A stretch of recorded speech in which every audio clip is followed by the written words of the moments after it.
Good morning, class family. It's a fantastic Friday. Get your fans ready. Fantastic. Let's look at our message together. Show me that you're a team and a class family. Follow along with your eyes and listen with your ears. Use your finger to point. Ready? Start in the top right-hand corner with the date. February 28th. 2025. Dear class family, today is Friday. We will learn a lot at school. First, we will learn letters and sounds. Next, we will do literacy centers. Then, we will review and reread a poem. After that, we will apply phonics and vocabulary in context. Last, we will reread a text and talk about story elements. Love, Miss Joyner. All right, readers, we're going to look back and reread the message. Remember, that's what good readers do. They reread. They do this so their brain can understand the words on the page. Use your finger to point. Start in the top right-hand corner with the date. I noticed the month is spelled with the capital letter F, then EB, period. What does that abbreviation stand for? We'll say the name of the month out loud. If you said February, you're right. Great job. Notice the capital letter F to start. Good writers and mathematicians capitalize the first letter of each month of the year because it's special and important. They also capitalize the first letter of each day of the week.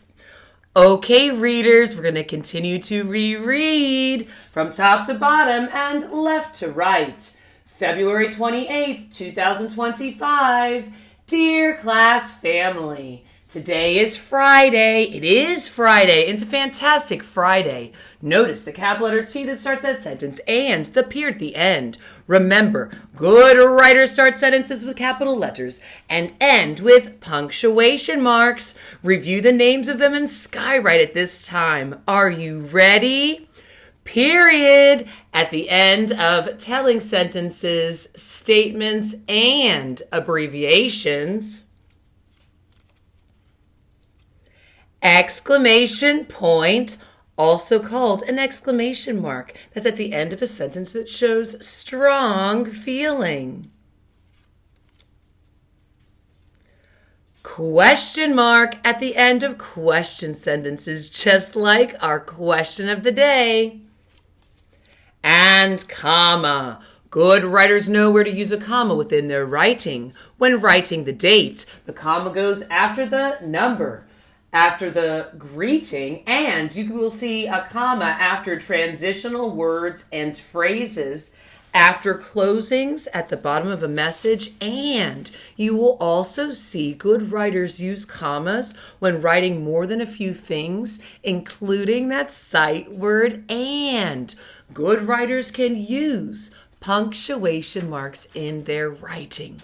As we are rereading, notice how every sentence starts with a capital letter and ends with a punctuation mark.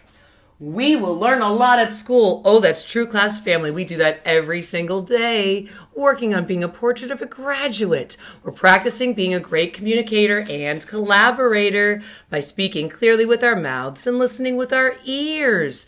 That's what good communicators do. And every day at school and kindergarten, we're working hard to be a strong listener. Remember, a strong listener uses their eyes for watching, ears for listening, mouth is silent when someone else is speaking, and body is still and in one place. Are you being a strong listener in kindergarten? All right, readers, at this time, we're going to go ahead and read these transitional words and phrases. Good writers use these words to put their writing in order, the events of it in order. And good readers use these words to sequence their story from beginning to end. Say them out loud with me, readers. Are you ready? First, next, then, after that, last. First, we will learn letters and sounds just like we do every single day at school in kindergarten. We review every single letter and sound picture to match that letter and American Sign Language. Shout out to some YouTube channels that we will use today to help pump our brains with knowledge. Jack Hartman's, Mr. B's, The Singing Walrus, The Learning Station, Hopscotch, just to name a few.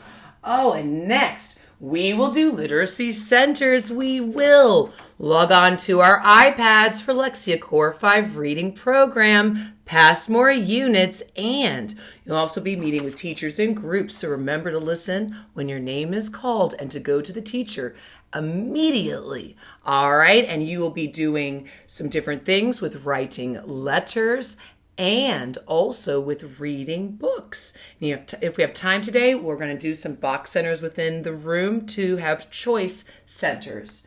Okay, and then we will review and reread a poem. And we're going to reread the poem Deep in Our Refrigerator by Jack Prelutsky. We'll go ahead, we'll check out this poem, we'll reread that, we'll share our thinking. That's what good readers do.